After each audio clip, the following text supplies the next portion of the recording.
لو أنزلنا هذا القرآن على جبل لرأيته خاشعا أنزلنا هذا القرآن على جبل لرأيته خاشعا أنزلنا هذا القرآن على جبل لرأيته خاشعا متصدعا من خشية وتلك الأمثال نضربها للناس لعلهم يتفكرون.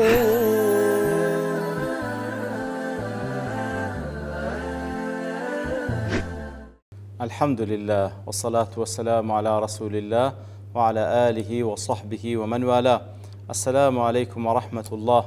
برزان خوشحال لواني 939 لوانا كاين تفسير القرآن بيروز بيم وخزمتان وان بس رزامندي رب العالمين وهوادان مئوي آزي السودي اللي وربقرن. أعوذ بالله من الشيطان الرجيم. بسم الله الرحمن الرحيم. إذ أنتم بالعدوة الدنيا وهم بالعدوة القصوى والركب أسفل منكم ولو تواعدتم لاختلفتم في الميعاد ولكن ليقضي الله أمرا كان مفعولا ليهلك من هلك عن بينة ويحيى من حي عن بينة وإن الله لسميع عليم. والله خوشي بسناو كلواني راب رجل خزم دوات بيروزا داوين رب العالمين باز لتصويري دوزي شكي دكا لبومان موقعيان وهروها لنتيجة دفرمي ببير تانبي روجي فرقان أو روجة دابو لو روجبو كاتكوا أو دوزيشا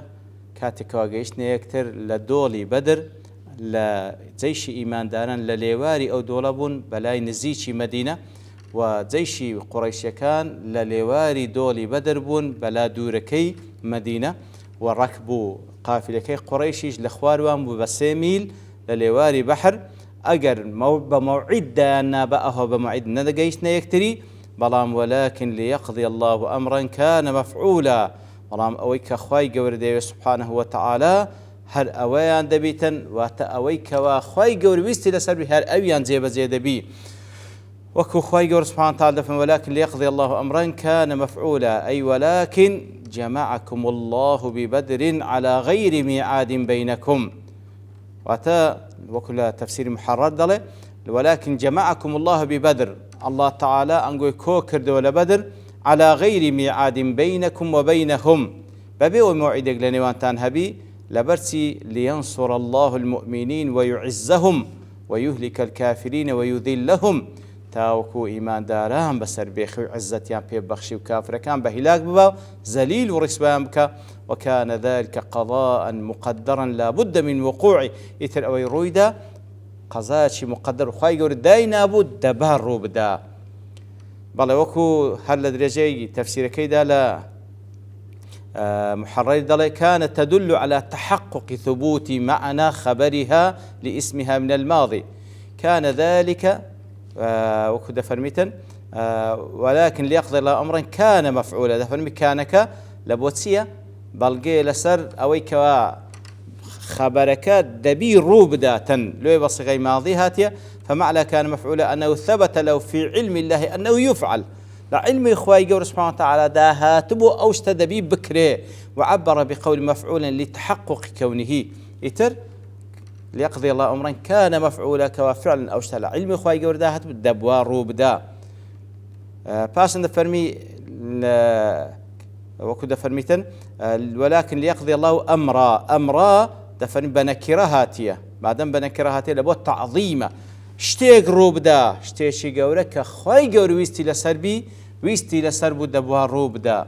إن زاد فرمي ليهلك من هلك عن بينة ويحيى من حي عن بينة وكو تفسير قاسم دي أي إنما جمعكم مع عدوكم في مكان واحد على غير ميعاد كاتك واخواي قورة زيش إيمان داران لقل كافر كان كوكر دولة زيقاق ببي ويموعد لنوانيان بي لينصركم عليهم تاوكو سرتان بيخي بسريان ويرفع حجة ولنتيزة ويرفع حجة الحق على الباطل إترخواي قورة سبحانه وتعالى حجزي أهل حق بسر أهل باطل برس كاتوو ظالبك ليصير الأمر ظاهرا والحجة قاطعة والبراهين ساطعة تاوكو بەڵگە بە واضحی بەدیار بکەویتەن حجەکان و دەلیلەکان قاطع بە هیچ مەجالی تەویلی تێدا نەبی ولا يبقى لأحد حجة ولا شبهة هیچ کەسێک شبهەی لەوەی دانەمینێکەوە چێ لەسەر حەق و چێ لەسەر باتیلە فحينئذ يهلك من هلك أي يستمر في الكفر من استمر فيه على بصيرة من أمره لدواي أو كوا بدر رويدا خواي جورا پاڵ پشتی ئەهلی حەقی کرد لەگەڵەوەی کەوا بەعەدەد عودە کەمتر بوون و زاڵ بوون بەسەر جەیشێکەوە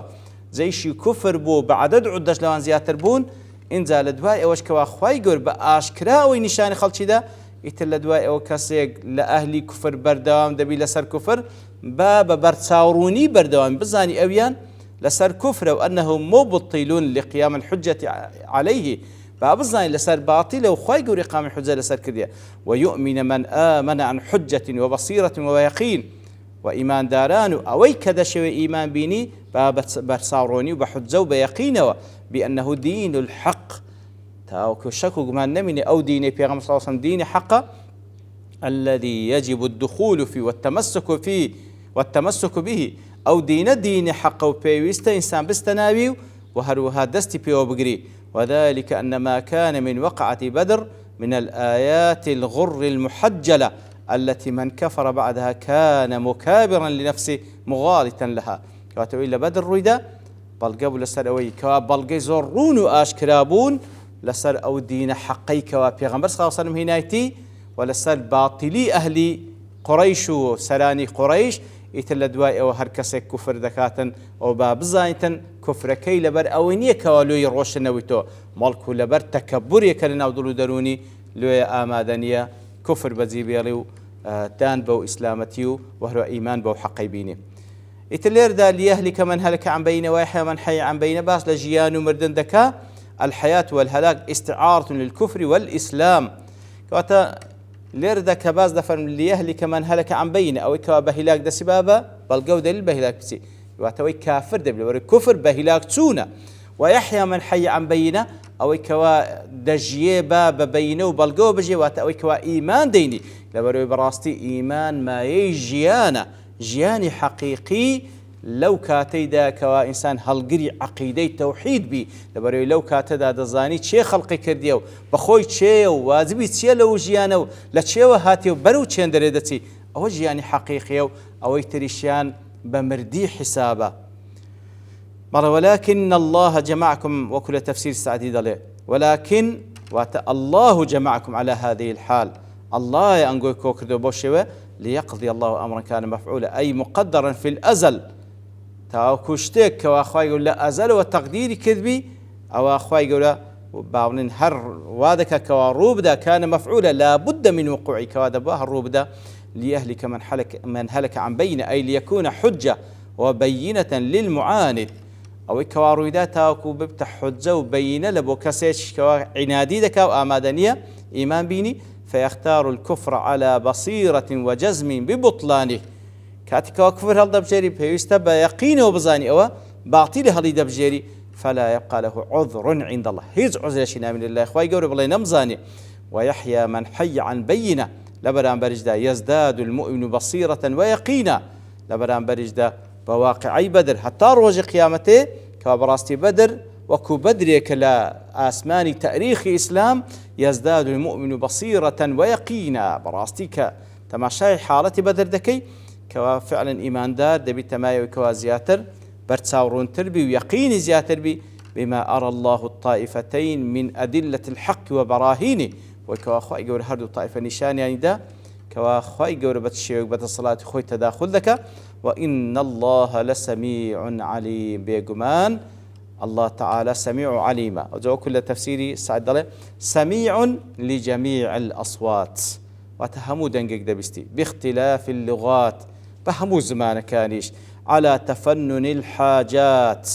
وهروها أو هرشتيك لخواي قوردا وذكر لخواي قوردا هموي دبستي وري دقري وهروها عليمة بالظواهر والضمائر والسرائر خواي قوردا بظاهر كان عليمة أو إلنا دولو درون دا هي عليمة والغيب والشهادة أقادار أو إلوا بنهاني رددا ئەوەی لە بەرچاوانیش ڕوودەدا. ئینجا لە دوای دەفەرمی إذ يريكهم الله في منامك قليلا.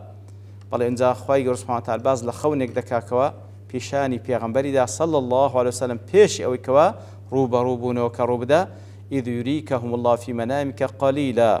کاتێکەوە خوای گەورە جەیشی کافران نیشان دەدا لە خەون وەی کەوا جەیشێکی کەمن ولو أراكهم كثيرا ئەگەر بە زۆر نیشانی توویدا با لەو خەونە لەفەشیلتم ئەوە تەمە خەونەکەش کە پێیان سەڵات دەجێڕتۆ لە بۆ ئەسحاب ئەگەر بە زۆر نیشانی دابا لە خەونەکەدا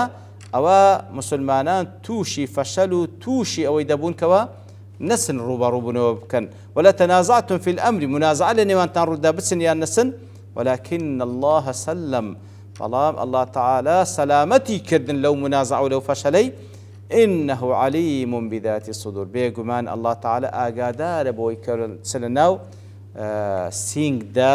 ڕوودەدا و چ مەشاعیرێکی تێدایە.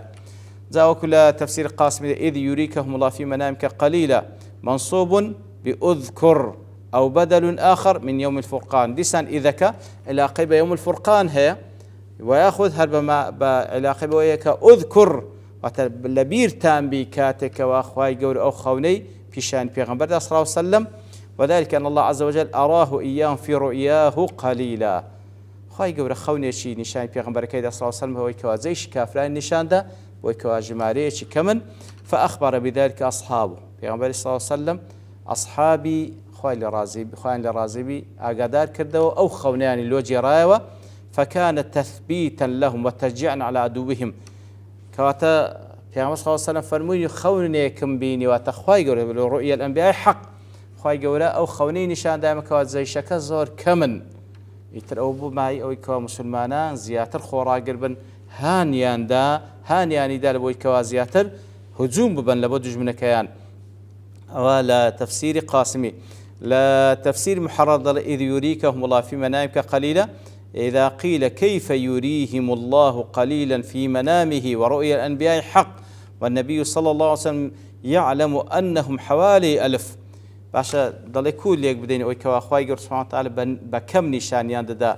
بە کەم نیشانی پێغەمبەریدا صلی الله عليه وسلم ئەو جەیشە و خەونی پێغەمبەرانیش حەقە لەبەرەوەی وحیە و لە کاتێکدا ئەو جەیشە کە پێغەمبەر صلی الله عليه وسلم دەیزانکەوە 1000 کەسە. والجواب أن رؤيا النبي صلى الله عليه وسلم حق وتأويلها حق بل الرؤيا خونك بيان صلى الله عليه وسلم حق بو وليقدان وكشي لعارض واقع أوش حق بو لأن معنى رؤياه أن الله قلل كلا من الطائفتين في عين الأخرى في اليقظة فعلا دواتريش كاتك وهاتنا برانبر يكتريش وكل آتي دواتري بازك خواهي قالوا لواقعيش هر بكم هر دوشان نشان يكتري دا وكل آتي دواتر ده ولو أراكهم كثيرا لفشلتم وكل قاسم أي لجبنتم وهبتم الإقدام أجر بيتو لو خوندا عدد كي زور نشاني پیغمبر دا صلى الله عليه وسلم كأوج دي جراور بو أصحاب لو حالة دا لجبنتم يعني ترسيكتان لضلي دروز دبو نتان دتوان إقدام كانوا هجوم ببن وكو لمحرد ولو أراكم كثير لفشلتم ولتنازعتم في الأمر